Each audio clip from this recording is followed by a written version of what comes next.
You are the most egotistical, self-deluded person I have ever met.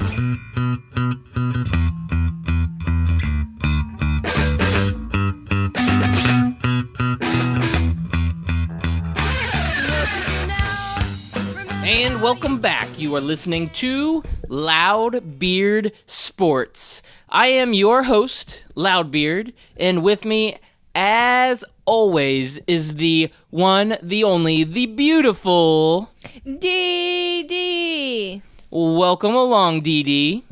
I'm always excited to have you along with me on this adventure that we call Loudbeard Sports. Yeah, I basically make the show. Yep. Nope, can't even argue that. I don't even know about that. I don't know if that's true. So each and every week, DD, we start us off with a top 5. You ready for our top 5 this week? Yeah. All right. Top 5 reasons why Blake Bortles is the best quarterback left in the NFL playoffs. All right, let's hear it. All right. BortlesMania is hitting the ground running this morning. BortlesMania? That's a thing? Is that a Twitter handle? BortlesMania is coming at you live. Number 5, graduated the same high school as DD. Yes, this is correct.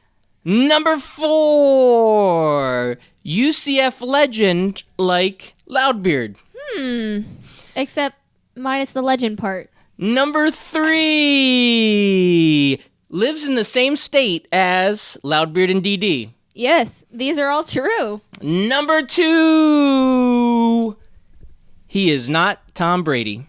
Yeah, that is makes the entire list. And number 1, because Blake Bortles and the Jacksonville Jaguars took the Pittsburgh Steelers to school this past weekend, and that is why Blake Bortles is the number 1 quarterback left in the NFL playoffs. Yep, I'm glad that they won. I'm glad that the Steelers did not, and I think they have a good chance. I agree. I think the Jaguars have a really great opportunity to show that they're not like a flash in the pan, that they're not some jabronis out of Jacksonville that nobody needs. Jabroni? Do I need to explain it from the very beginning? Yeah, I have no idea what a jabroni is. What All the right. heck? So have you ever seen the movie Jumanji, Welcome to the Jungle? Is that the newer one? It is. Well, then yes. All right. Do you know who one of the biggest stars in that movie was? There were 3. All right, name them. Jack Black. Okay, not him. Kevin Hart. Nope, not that one. Okay, What's the so third The Rock. one? The Rock. Okay, so The Rock. Deduction. Yeah, by your master conclusion here, Yeah. we decided that The Rock is the guy. And back before he was The Rock, he used to be on professional wrestling. Right, I knew that. Yes, he was on WWE, and he was known as Rocky Maivia, and he eventually became The Rock. And one of his signature taglines was calling all of his opponents jabronis. Oh, okay. So why are they called jabronis?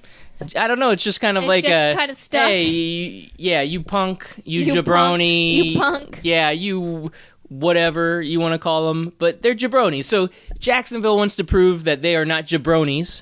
They don't want to be called jabronis because that's what The Rock would call all the punks out there. Right. And Jacksonville's one of those schools. I almost said schools. I'm still in college You're still football in college mode. football. Get out of college football mode. All right, we're going professional. Jacksonville's one of those teams, one that hasn't been very successful lately. Right. Probably the last 10 or so years, they have not been able to do anything that has been the semblance of a good team. But this all changed. That's right. 4 years ago. 4 years ago. They drafted a gentleman Named Blake Bortles. Right? The Bortles Combat. Okay. The Bortles Mania that it is. Ninja Bortles. The Bortles that we know and love. The Oviedo High School legend, the UCF legend, now the Jacksonville Jaguars legend, is in the AFC Championship game. And he will become a world legend, a national legend, if he can beat the Patriots in the AFC Championship game. Because if you took a survey out of anybody that doesn't live in the state of Boston or has any ties to the state of Boston, 99 out of 100 times they're going to say that they dislike the Patriots. Right, that's correct.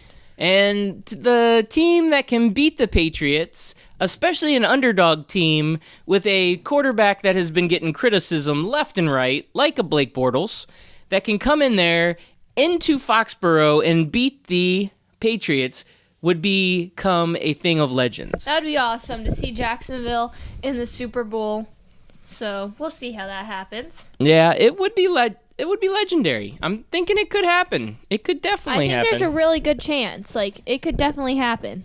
There's like a 100% chance. 100%?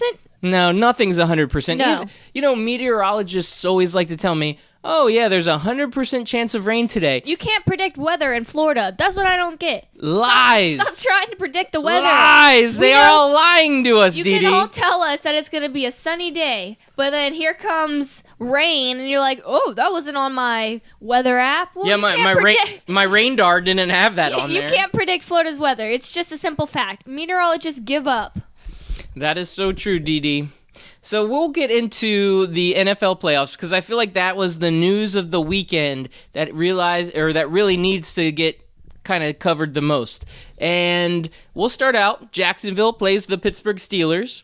I don't think a lot of people out there were giving Jacksonville a chance. No, not at all. They weren't expecting them to win, I don't think. No, not at all. And we've got, a Jacksonville team that probably has the best defense in the NFL, if not top 1 or 2 or 3 defense in the NFL.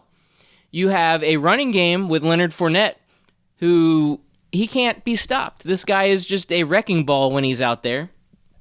And then you've got a guy like Blake Bortles, who was making the right decisions at the right times to do enough to get his team in the right position to win the game. Mm-hmm. And so when you have a combination of those 3 things, even though the Pittsburgh Steelers had home field advantage, they had a seasoned veteran quarterback in Ben Roethlisberger. It was freezing, first of all.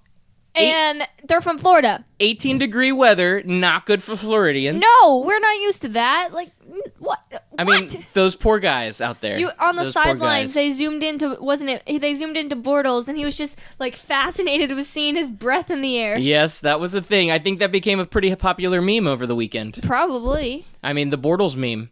The Bortles meme. I saw a couple people put it out there like, I think it's funny looking at my breath. And that was the meme.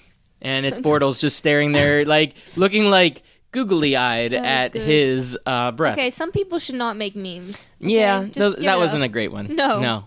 I made that one, sorry. Oh. It still isn't, but good. No. Sorry, Dee Dee. I didn't mean to disappoint you. Sometimes Mediocre. I feel like I disappoint you, Dee Dee. Yeah. And I don't want to disappoint you. But the game itself was a fantastic game. You've got... The final score was 45 to 43? 45-42. Ah, how yes, close. 45-42. And Jacksonville jumped out to a really big start. They had a really great lead. Yep, they had a lead early. Mm-hmm. And Pittsburgh never gave up. I really want to give a lot of credit to the Steelers team. There was some questionable offensive play calls that were given, but overall, the team was fighting. They fought the entire way. Antonio Brown, probably the best receiver in the NFL. He just was doing his thing out there, even though he was coming off injury. Le'Veon Bell had a good game. Ben Roethlisberger had a good game. They had some surprises as far as contributors go. Eli Rogers was really contributing early. Martavis Bryant, he only had 2 catches, but they were both really big catches at big moments in the game. And Juju Schuster-Smith. That was a tongue twister. Juju Schuster-Smith. Juju Schuster-Smith. So Juju had a pretty decent game. So overall, the Steelers didn't play bad on offense. It was just that the Jaguars, they came out, they did what they needed to do on offense. Fournette had like 3 touchdowns. They were running the ball down the Steelers' throat. And the defense, they had a fumble recovery for a touchdown, so the defense was doing their part. And overall, the Jaguars just ended up being a little bit too much for the Steelers. Yep, and then they won. Yeah, and then they won. And then they won. And then they won. So the second game of the weekend, so the second game on Saturday, you remember this game, Dee Dee? I do. I was the DD, and that was basically the only reason I was there. Yep, you were the DD. That's what I was. That was actually what I was getting at. I said, let's go out. We're going to support the Eagles. I am not a huge Eagles fan, but I am a slight Eagles fan.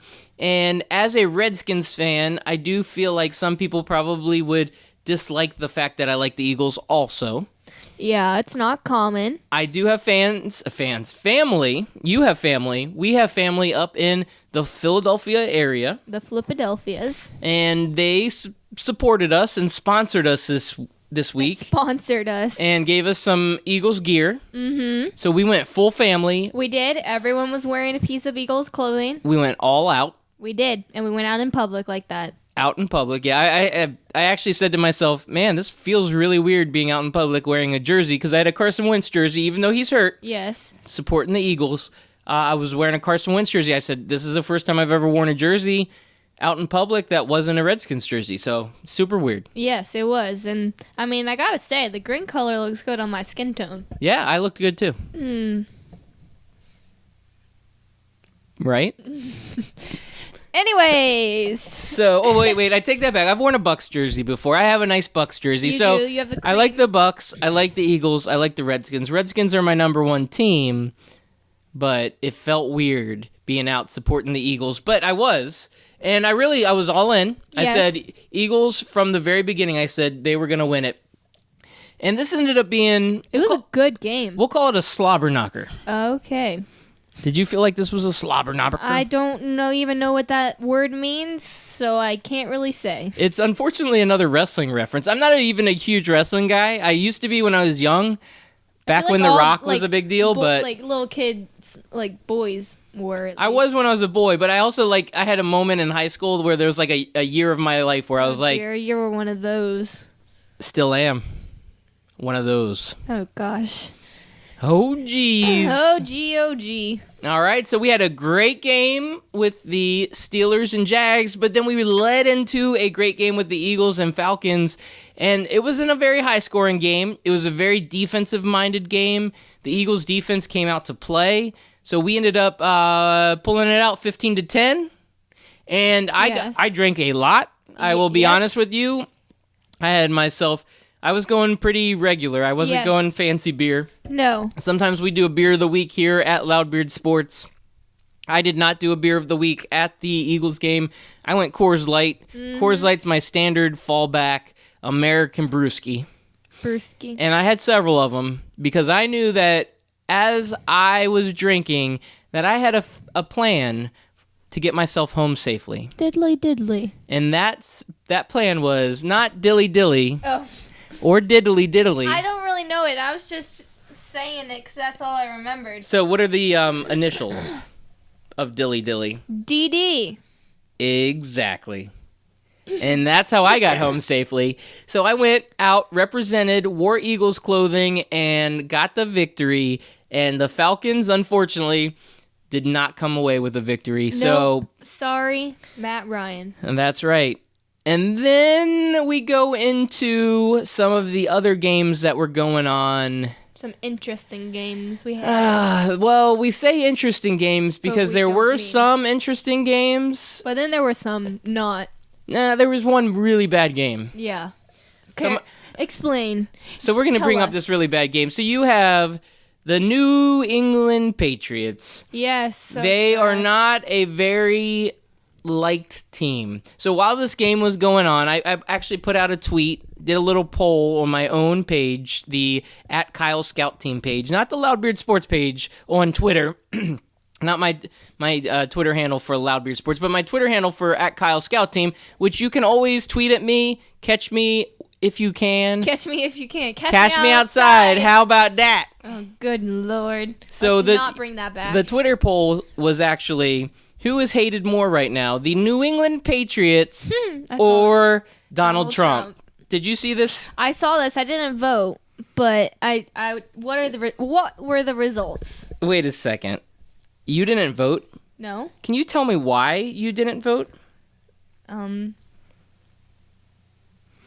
So, Dee Dee. Awkward crickets. Yeah, there's a level of disappointment that is surging through the microphone right now that you will never, ever understand.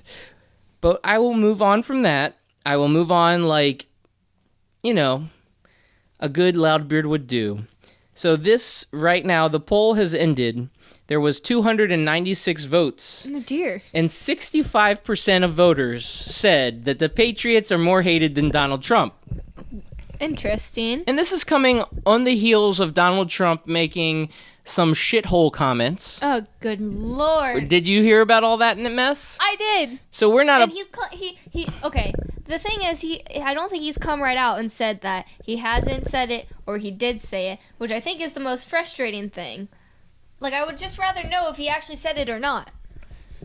Well, I'm pretty sure he probably said it. I'm pretty sure he did. I don't know what you're trying to hide, but on the heels of the shithole comment, and we're not a politics show. No, we're not going to get into that because things could get really heated quickly. Right. And I don't want any of that. And I'm not well informed. I just became able to Okay, we can't hear you in the microphone. She's talking in the rear of the microphone. Ow, cramp. Okay. My hip cramped. I just became old enough to vote, so I'm not really very well informed, so I can't really form any opinions at the moment because I haven't really, done any research or anything, so... So regardless... Irregardless... Okay. Is that a word? I don't think so. Fact check it on the fax machine. Irregardless, the poll came out where the Patriots are more hated than Donald Trump, which I thought was kind of interesting because he was, at that moment, a pretty hated guy, which comes to... For me, I believe that the Patriots are really just that much more hated than anybody else in the entire world right now. Right. So the Patriots, who are so hated, they go out and basically blow the Titans off the field. I was watching this game. I didn't finish watching it because it was so terrible. The Patriots had their way with the Tennessee Titans. I didn't think the Tennessee Titans were a great playoff team to begin with. Now, they did win to get themselves into the divisional round. They deserved that. Mm-hmm. They did. And the coach of the Tennessee Titans, Mike Mularkey, I thought he did a pretty good job this year. But after that defeat, after he fell to the New England Patriots, he is no longer the coach of the Tennessee Titans. Oh, my goodness. So the rumor is that there was a mutual parting of ways. A mutual parting. Which typically means that guys get into a room and one of them says, F you, and then the other one says, no, F you, and we mutually want to say F you to each other, and peace, I'm out of here, F you. Yep, basically, word for word, what happened. And I actually probably censored that a little bit more than it really needed. It probably deserved a few more FUs, but without the abbreviations. Without the FU. Yeah, like an actual fook. Yeah. You got that, Dee Dee? Yep, I got that. I don't even know if you know what that word means, but we're going to go ahead and move on from that because I don't want this to become inappropriateness with a young lass. Right. She's a classy Southern lass, folks. I'm a classy Southern lass. And we do not need to be getting into that. Don't let anyone else tell you different. So other than the Patriots game, the rest of the weekend was dynamic, and the greatest moment of the entire NFL playoff weekend was the last game of the weekend, and that was the Minnesota Vikings and the New Orleans Saints. And I'm going to fast forward this to 3 minutes left in the game. And when you have 3 minutes, actually 3 minutes and 1 second left, you had 4 lead changes. They went back and forth. In 3 minutes? In 3 minutes. And with no time really left in the game, the Vikings were in a awkward position where they were trying to get up close enough for a field goal. And Case Keenum, a superstar in the making, a overlooked, late drafted Case Keenum, who's too short and not enough arm strength and just really been his whole life held back, comes in and takes the job of as quarterback on the Minnesota Vikings all year long, played better than Teddy Bridgewater ever played better than Sam Bradford ever played, and comes out as a damn hero, throws a pass to Stefon Diggs down the sidelines.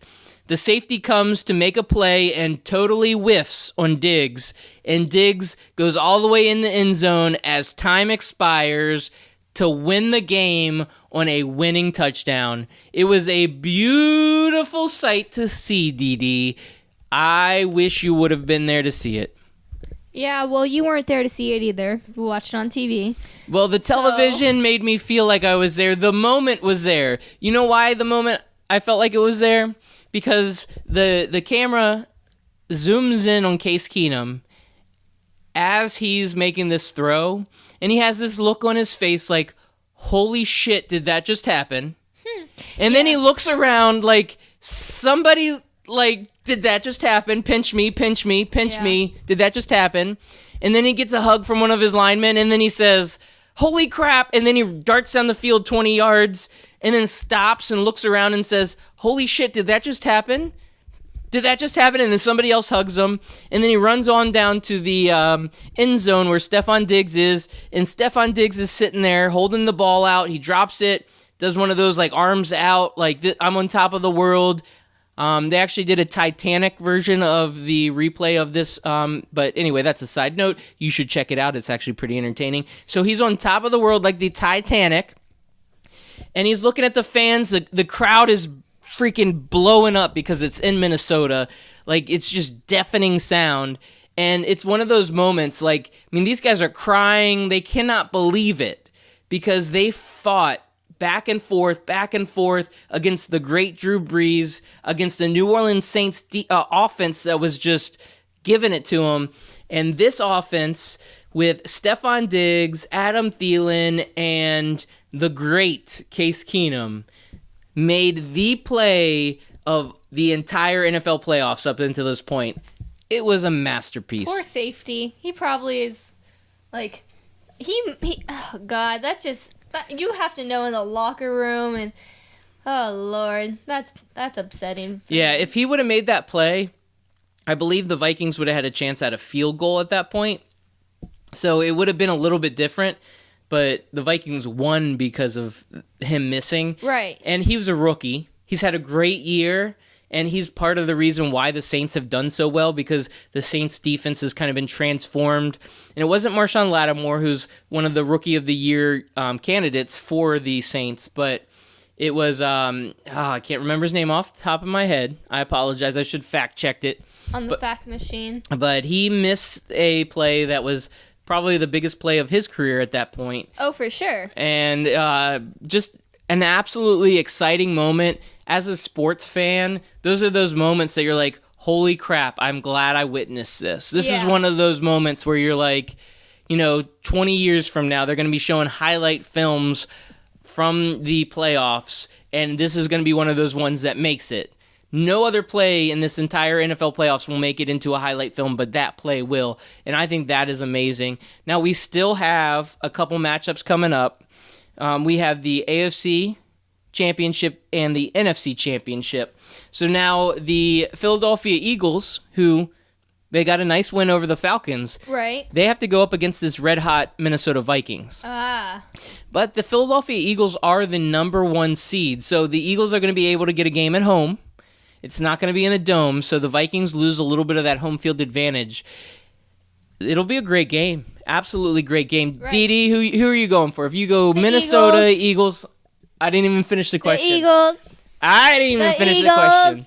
All right, the Philadelphia Eagles are your favorite. I'm going Eagles from the very beginning of the playoffs. This one's for you, Carrie. On our other show at Scout Team Sports on Twitter, the Scout Team Sports radio show that is out there as a podcast, I said that my two teams that I was backing for the playoffs were the Jacksonville Jaguars and the Philadelphia Eagles. Yes. So both of my teams have made it into their divisional championship games. So I know that I'm doing pretty good so far. Right.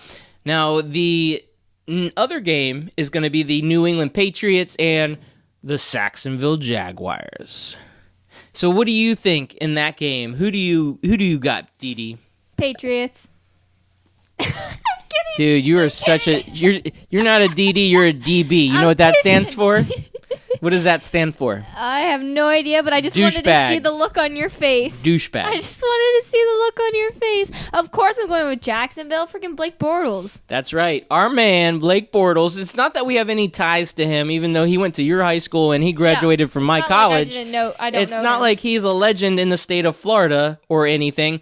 It's not like he won the Fiesta Bowl in 2013 for the first New Year's Six bowl game win in UCF history. It's not that he is a UCF legend. It's not that any of that. It's that he is Blake Bortles, the goddamn Jacksonville Jaguars quarterback that's going to take them to the promised land. So, cornerback of the Jacksonville Jaguars. So, Jaguars have a great defense. They have Jalen Ramsey and AJ Boye at cornerback. You know what's significant about that? No. We talked about it last week. Boye is a UCF legend. Yes. Jalen Ramsey is a Florida State legend. Yes. And Jalen Ramsey came out today and guaranteed a Super Bowl victory by the Jacksonville Jaguars. That's right, all-pro cornerback. This is no just random run-of-the-mill dude. This is one of the top cornerbacks in the league. He is telling everybody that, one, he believes that he wants to be the next Deion Sanders. He thinks he's good enough to be that shutdown corner, best cornerback in the league, and he has played like that on the field. He has also come out with the testicular fortitude to say the Jacksonville Jaguars, like that word. Testicular fortitude, that the Jacksonville Jaguars will be the Super Bowl champions. What do you think about that, Dee Dee? I don't know. Hopefully he can put the money where his mouth is. Hopefully he can put the money where his mouth is. All right, Dee Dee. So we'll move on from the NFL playoffs. A couple side notes I want to do. I hope you have some dad jokes ready. I do. All right, good. So I don't have a beer of the week tonight. We are passing on that. It is New Year's. New Year's, new me. New Year's, new me. Trying not to overindulge in the beers. Yes, and I'm trying not to drink soda. It's really bad for you. That's right. We're trying to move on. We're trying to be healthier. We're just healthy people. Yes. Something like that. So as we're trying to be healthier people, new year, new me, whatever we're doing that we need to do, we've decided to move on from the beer of the week. And I just have to throw this out there, even though I've already given them a ton of love. Our beard and baby face. We haven't done that in a couple weeks. But this week, as a beard, I've got to do the great Case Keenum as quarterback of the Minnesota Vikings, winning this playoff game. And the guy that he threw the ball to, Stefon Diggs, as the baby face of the week. He does have a little mustache. Ew. But he is a baby face, generally speaking. So we're going Stefon Diggs and Case Keenum as our beard and baby face. Which leads me to our last segment of the day. In that segment, as many millions of Americans around the world know, is our most popular and basically the anchor to this show. And that is... Dad jokes. In the middle of the street, dad jokes. In the paint aisle of Home Depot, dad jokes. In the garden section at Lowe's, dad jokes. Yeah. Wait a second. Breaking news. I just needed to throw this in there, Dee Dee. It has been confirmed. Aaron Rodgers and Danica Patrick are dating. Okay, that's... All right, dad jokes back. I don't even know who those people are, so moving on. Number 1. I used to be indecisive, but now I'm not quite sure. Huh? Oh my god, you're an idiot. Number 2. Why did the coffee file a police report? I don't know why. It got mugged. Oh Oh my gosh. Number 3. Feeling cold? Go stand in a corner for a bit. They are about 90 degrees. Oh! And my co-host DD comes through with the best dad jokes I have ever heard in my entire life because she is not a jabroni. Wink, wink. She is not a jabroni. Wink, wink. Oh my gosh, no one's taking you seriously. Just talk. All right. And that is the end of our show. As always, you can catch us on iTunes. That's right. Search Loudbeard Sports on iTunes. You can hit us up on our website, scoutteamradio.com. Scout Team Radio has the College Tailgaters. It has Loudbeard Sports, and it has Scout Team Sports. You can also always hit us up on the Twitter machine. On the tweets. Tweet. At Loudbeard Sports and at Kyle Scout Team and at DD once she gets a Twitter handle. Also, Loudbeard Sports is on Instagram. On Facebook, you can check out the Scout Team Radio Mothership on Facebook and on Snapchat. All right, I think that's enough. I'm done talking. Dee, are you done talking? Yeah, I've been done talking. All right, I'm tired of hearing your voice, so let's move on. And guess what? This scout is out.